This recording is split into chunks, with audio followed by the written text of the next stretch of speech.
Senhores, 10:02, a partir de agora a nossa aula gravando. A Clara aqui foi a última a entrar. Bom dia, Clara, bem-vinda. Então, a partir de agora a nossa aula já está gravando, tá? Tudo bem com vocês? Imagino que sim. E aí eu vou postar aqui para vocês. Vou postar para vocês aqui o nosso quadro. Quer dizer, postar não, né? Vou projetar. Beleza?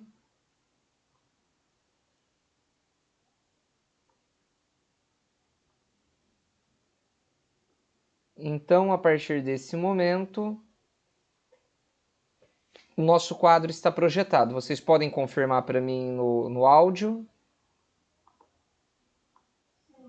Beleza. Obrigado, pessoal. Pessoal, dia 4/8 hoje, nós vamos discutir ainda as revoltas regenciais. Essa semana eu pretendo terminar as revoltas regenciais, a partir da página 421. E a revolta regencial de hoje é a Balaiada, que vai de 1838 a 1841, certo?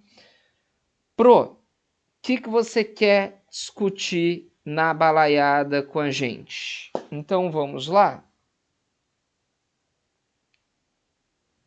Então, pessoal, a balaiada ou o levante da balaiada Oi?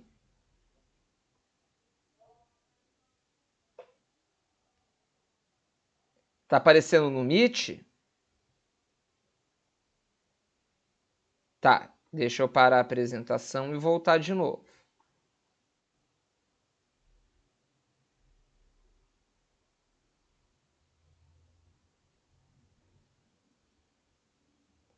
Apareceu? Agora tá no Word. Eu acho que eu projetei a tela do Meet para vocês, pessoal. Sabe, né? Professor velho, computador, tecnologia nova, né? Daí não dá certo. Vocês que são jovens e manjam tudo de computador. Pro já é tiozão.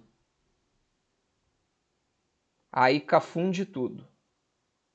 Beleza? Legal. Vamos lembrar de abrir o áudio para conversar, tá, gente? Então, olha lá. O levante da balaiada ocorreu nas províncias do Maranhão, que foi o principal local, e do Piauí, né? Nós estamos falando aqui das províncias do Maranhão e do Piauí, certo? Nessa região, pessoal, bom, ele ocorreu entre 1838 e 1841, conforme vocês já conseguiram visualizar. E aqui, pessoal, nós vamos falar que o Maranhão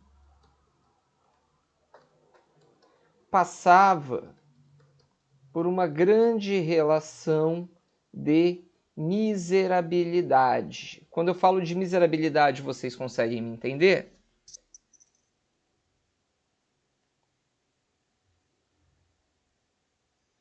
É uma pobreza extrema. Foi o Gabriel que falou comigo? Sim. Tá bom, Gabriel. Obrigado, querido. Então, pessoal, eu quero que vocês pensem assim. A relação da miserabilidade no Maranhão ela era extrema, ela era insustentável. Todavia, existiam grupos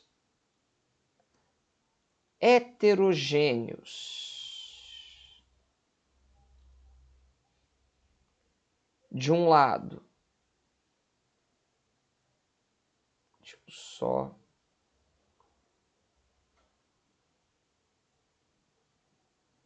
Existiam grupos heterogêneos. De um lado, a elite agrária,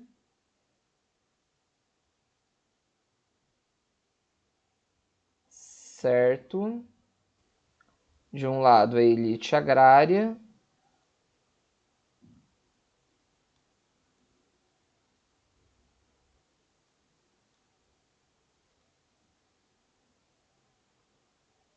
versus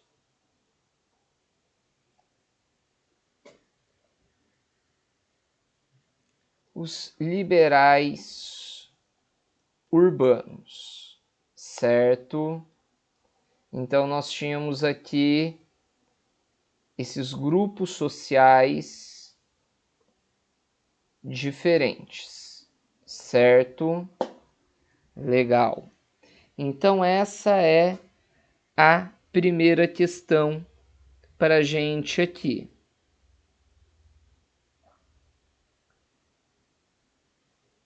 Do outro lado, pessoal, também existia os grupos dos... Deixa eu fazer aqui de novo. Pobres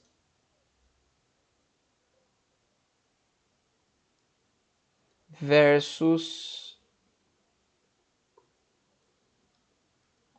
comerciantes portugueses. Vamos lembrar, pessoal, que ainda durante o período regencial, os comerciantes portugueses tinham grande influência na região norte e nordeste do Brasil, certo? Isso fica claro para vocês?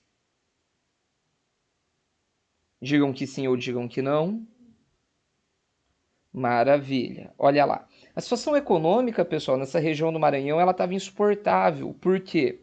O preço do algodão, que era um produto de exportação, ele estava caindo absurdamente, né? E os pobres eram cada dia mais explorados.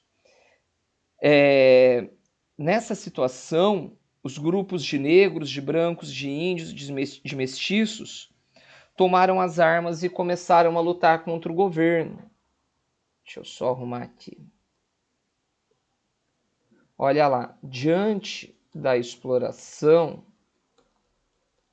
os grupos mais pobres tomaram as armas e passaram a combater o governo, certo? Principalmente, pessoal, porque esse movimento ele acabou ganhando adesão de 3.000 quilombolas, né? E aí eles conseguiram tomar a cidade de Caxias. O governo central ele organizou um exército forte, né, para tentar derrubar esse movimento, já que os principais líderes tinham sido mortos e derrotou os rebeldes, né? Mas vamos aqui falar de algumas questões mais importantes. O segundo parágrafo aqui da apostila, ele traz umas questões que eu acho genial de destacar com vocês. Olha lá.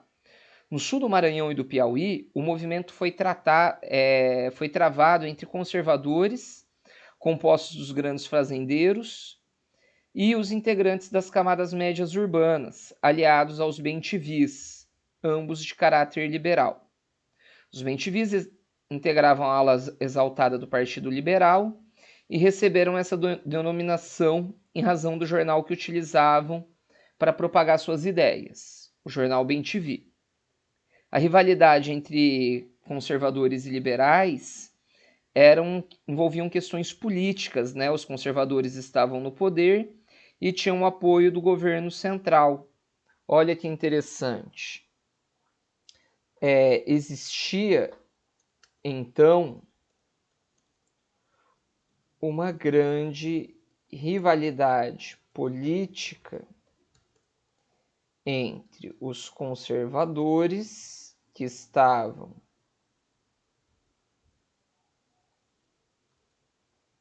no governo contra os liberais, que eram exaltados, chamados de bem-te-vi.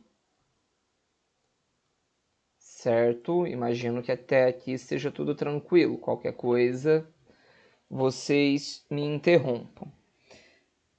Já no Maranhão, pessoal, esse levante ele foi organizado por vaqueiros, né, pequenos proprietários de terra, que eram chamados de balaio. Olha lá, no Maranhão, o movimento foi organizado pelos pequenos proprietários, né, camadas mais pobres, que eram chamados de balaios, certo? A origem, pessoal, desse nome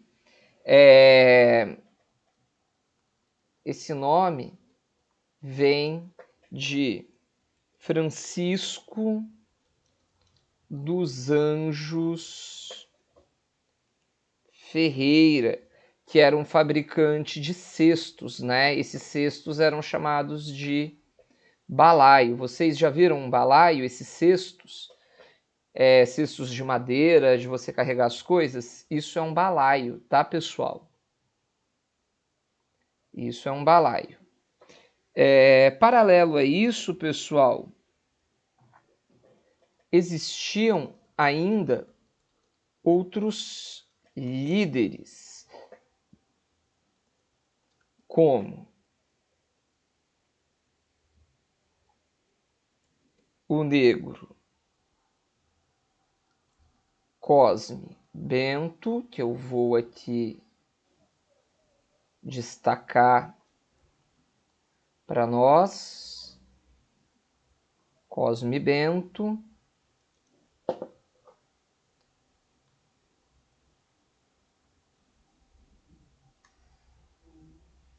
E o vaqueiro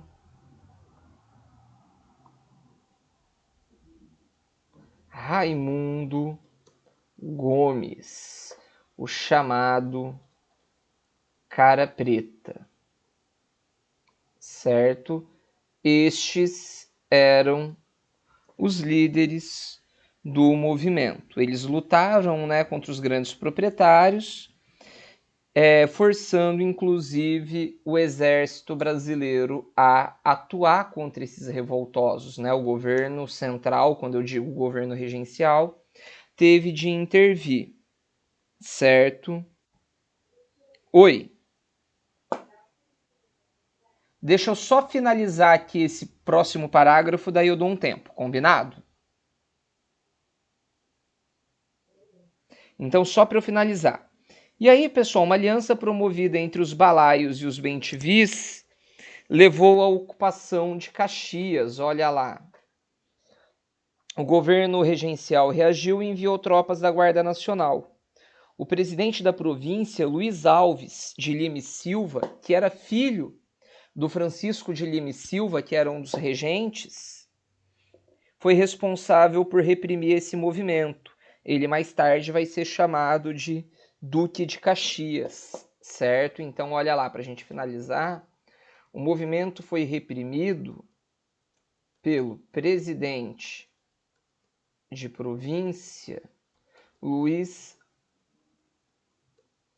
Alves de Lima e Silva, que viria a ser o Duque de Caxias. Ele que vai atuar de forma bastante heróica também na Revolta Farroupilha, certo?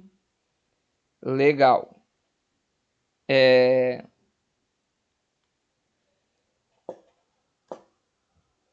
Aí, pessoal, a gente teve aqui alguns presos que delataram o movimento e assim acabaram ganhando anistia, foram libertados, certo? Então, por momento, eu libero aqui para vocês fazerem a cópia. Vou postar a aula de hoje e o quadro.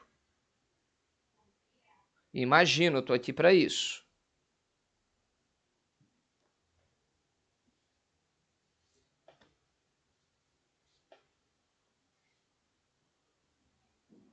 Beleza?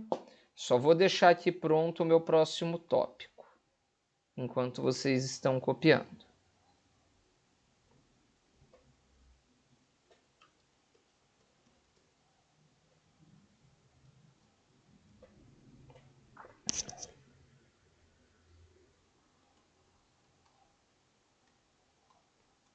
Enquanto vocês copiam, eu vou fazer a chamada, certo?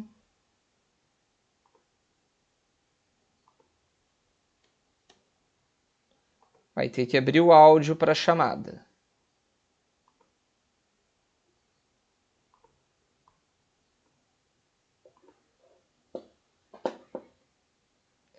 Ana Luísa está. Ana Clara. Clara. A Clara tinha entrado? A Clara havia entrado, tá aqui. Elana e Eduara. Perfeito, meninas. Gabriel tá aí, né?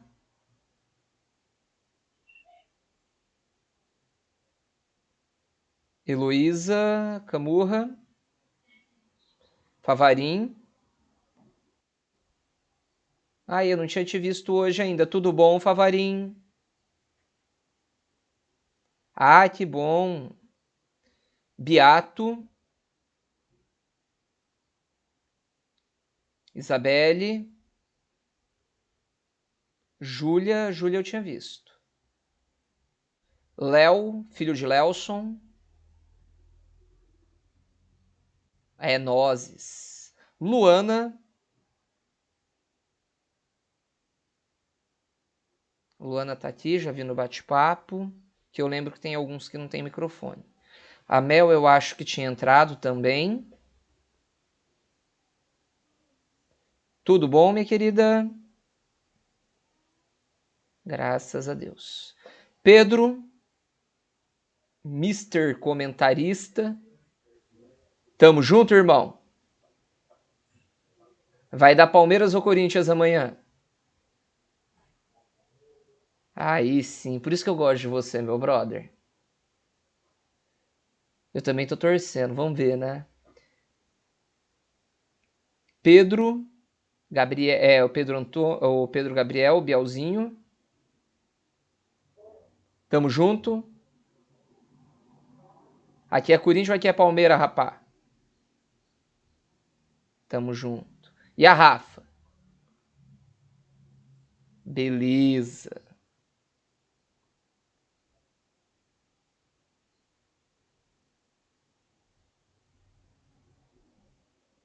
Galera, vocês estão mandando super bem, viu? Tô bem feliz. Tô bem feliz com vocês de verdade. Terminaram de copiar?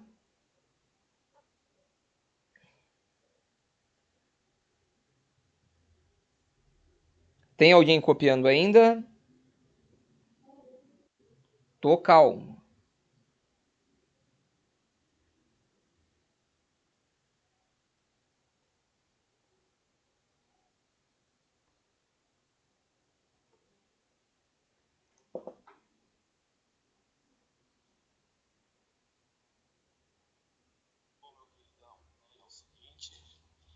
Tô chegando agora na barbearia, cara. Eu vou dar uma olhada aqui na agenda e já te mando já os horários que eu tenho.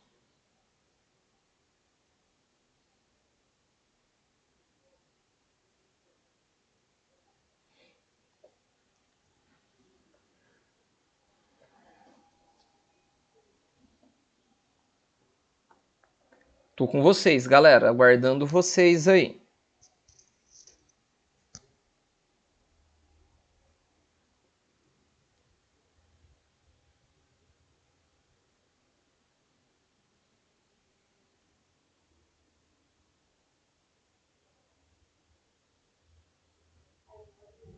Pode ir? Beleza. Pessoal, outra revolta muito importante para nós do período regencial também é a cabanagem ou revolta dos cabanos, beleza? O levante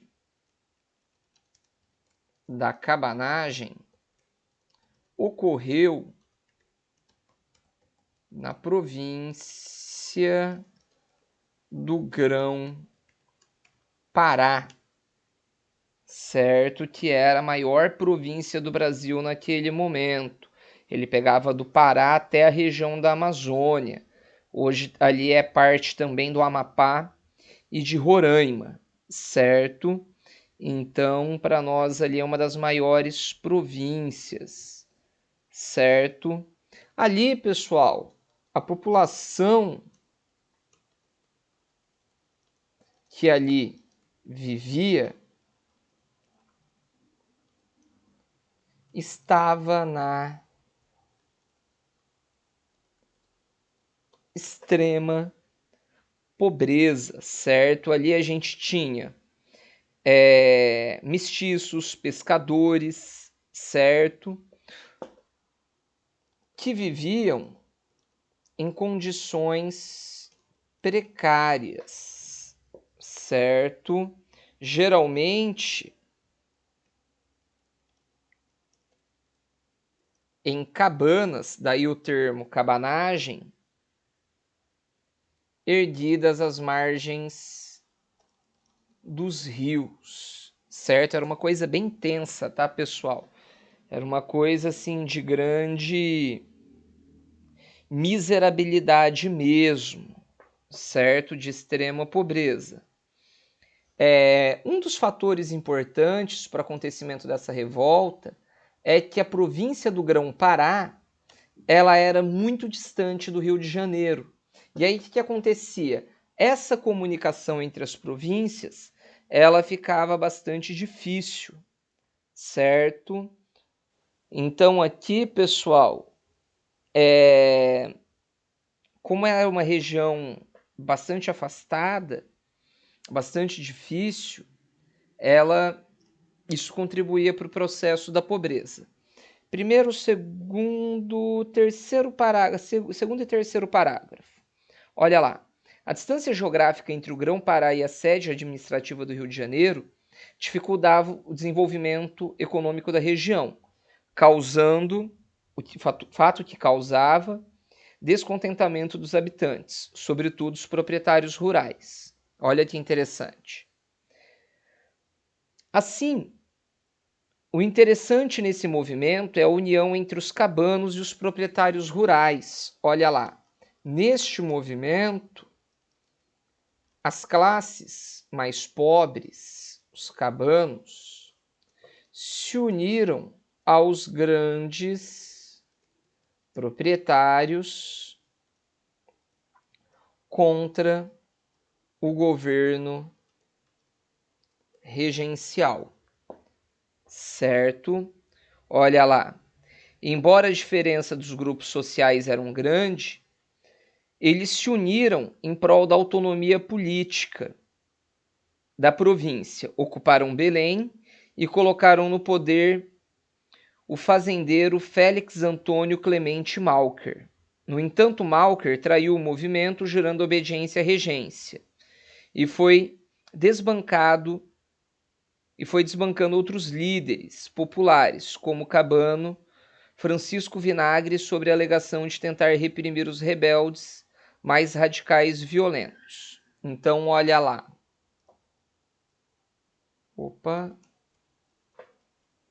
Então, vamos destacar aqui que no poder fora colocado Félix Antônio Clemente Malcher, que traiu o movimento jurando lealdade à regência, certo? Até aqui tranquilo? Ficou alguma dúvida? Vou entender como não. Olha lá, em agosto desse ano, 1835, as tropas legalistas tomaram o poder da capital Belém.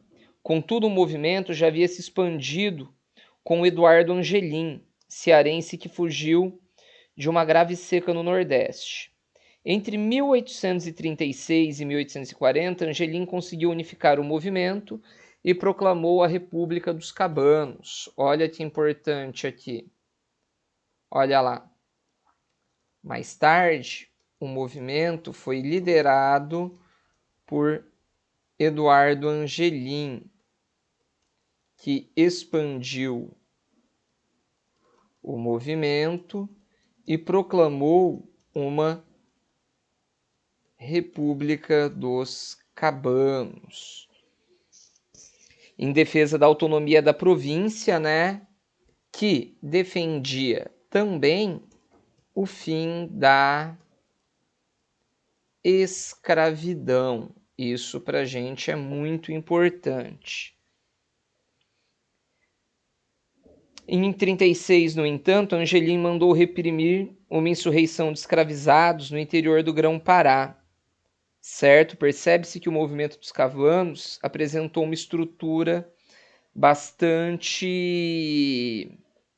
confusa, certo? Então, olha lá, eram grupos que tinham objetivos diferentes, o que facilitou a vitória do governo da regência. Certo até aqui, pessoal? Mas é o seguinte, com quem que eu tô falando? Isa, vai acabar a aula de vocês. Como eu terminei o conteúdo de hoje, eu vou fazer o seguinte, eu vou liberá-los e vou postar em 4 minutinhos em 10 minutinhos, lá na trilha, o quadro de hoje, pode ser? Já posto daí com o vídeo. Então, galera, por hora, deixa eu parar aqui a nossa gravação.